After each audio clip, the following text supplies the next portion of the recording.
هل تستهدف أمريكا الجزائر بسبب تقاربها مع روسيا؟ بعد التقارب الروسي الجزائري وسعي هذه الأخيرة إلى لعب دور إقليمي مستفيدا من ارتفاع أسعار المحروقات في العالم نتيجة الحرب في أوكرانيا. توقعات صحفية روسية أن تتجه الولايات المتحدة إلى استهداف الجزائر، وتساءل موقع روسيا اليوم حول ما إذا كانت الولايات المتحدة تسعى إلى التعاون مع المغرب ضد الجزائر. وحسب الموقع فإن الجزائر تسير في اتجاه لا يتماشى مع مواقف الغرب، مما يضع في مرمى النيران الولايات المتحدة الأمريكية. وذكر بالمطالبة أعضاء من الكونغرس الأمريكي فرض عقوبات على الجزائر بسبب عقدها صفقات لاقتناء أسلحة روسية.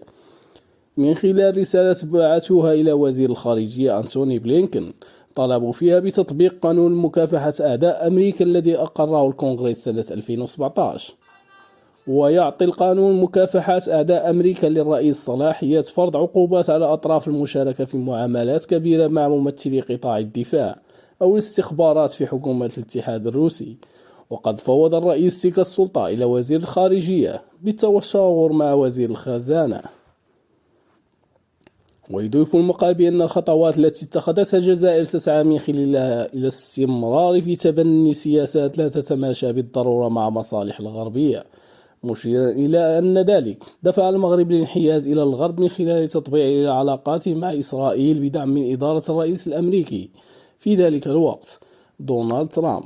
وتستغل الجزائر حرب روسيا على أوكرانيا من أجل مراكمة ثروتها التي تجني من عائدات النفط والغاز، والتي تضاعفت في الأشهر الخمسة الأولى من سنة الجارية بأكثر من 70%، لتصل إلى إجمالي يقدر ب21 مليار دولار. لا تنسى الإعجاب بالفيديو والاشتراك في القناة وتفعيل الجرس ليصلك كل جديد.